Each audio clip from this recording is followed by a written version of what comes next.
Be thankful for what you drive. Stock man o kargado. Brand new. Lahat ng magda-like and follow, magiging milyonaryo. Let's go!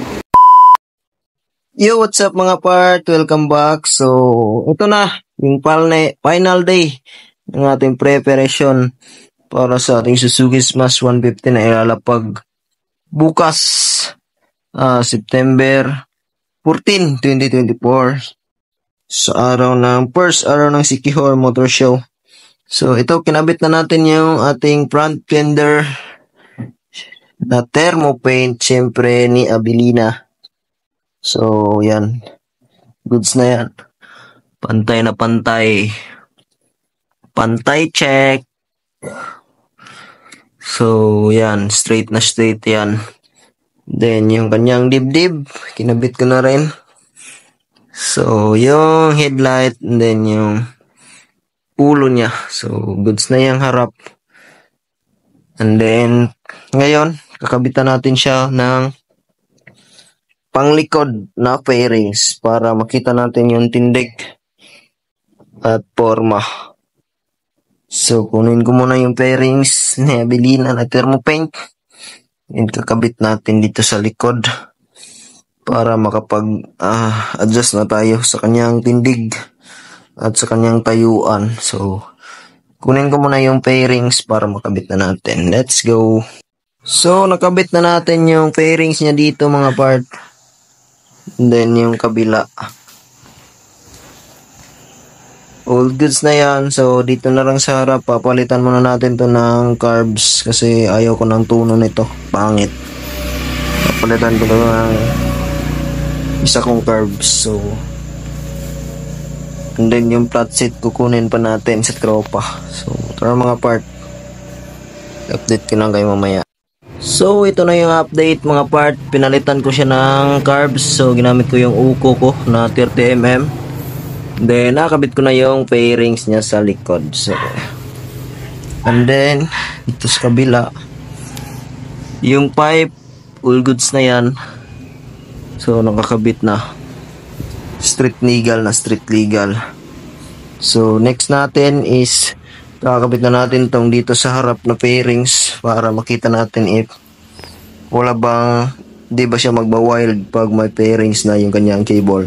So, kabit ko na siya mga part. Tara. So, all goods na yan mga part. Nakakabit na natin yung fairings niya dito banda. And then, dito rin. Palikpik. Yan. Simpleng-simple for beginners purposes. So, dito na lang yung kulang. Kunin na natin doon sa tropa. Pahiramin niya tayo. And then, yung upuan, yun na. Goods na. So, kunin ko muna yung para dito para matapos na tayo. And then, yung grip. Grip ni Scorpworks lang gamitin natin. Pares nito. So, para goods na. And then, ready to lapag na to bukas. So, kunin ko muna yung mga kulang mga part. And then, update ko na kayo mamaya. So bago ko yung tapusin mga part, so may mapakilala muna ako sa inyo na game. So ito ang PH Pasay. So click lang natin yan mga part. So yan yung loob. So papakita ko sa inyo kung paano ito laruin. Tara, let's go. So ito yung laman ng PH Pasay mga part. So yan, may natira tayong balance dyan na 1.5 up. So ito yung mga laro, napakaraming laro dito. So pwede kang mamili dyan. And then, ang pinakagusto kong laro is itong Gate of Olympus na may 1,000. So dalawa siya, itong may 1,000 yung pinaka-favorite ko. So open natin siya para makita natin. So, ayun na siya. Tapos na siya mag-loading. So, i-press nyo lang to. Yan yung introduction nyo. Yan. Tapos, try natin mag-bet. So, yan. Hindi siya pumutok. Pero, ang ipapakita ko sa inyo is yung laro ko kanina. So, ito yun. Sa replay na lang natin panuorin kasi hindi ko siya na-video kanina. So, ito. Ito na lang. Tignan nyo. Yung replay ng laro ko. So, what's replay tayo dyan? So, legit yan mga part ha. Akin talaga yan. Oh, nag-notify pa yung Shopee. So, load muna natin siya mga part. So, yan na siya mga part. Nag-scatter. Actually, nag-buy spin tayo dyan. So, 400 pieces. So, nag-loading pa siya. And then, yan na yung simula. So, nag-times 25. Tapos, yan yung pinakagusto ko. Nag-times 1,000. And then, times 8 and times 5. So, goods na tayo dyan. Sabi ko, kahit hindi na to pumaldo. And then, kahit hindi na pumutok. So, goods na talaga tayo dito. So, antayin na lang natin siyang matapos. So, pwede natin siyang skip. So, yan, 6,850. Then, next, nag times 20, hindi pumutok, sayang.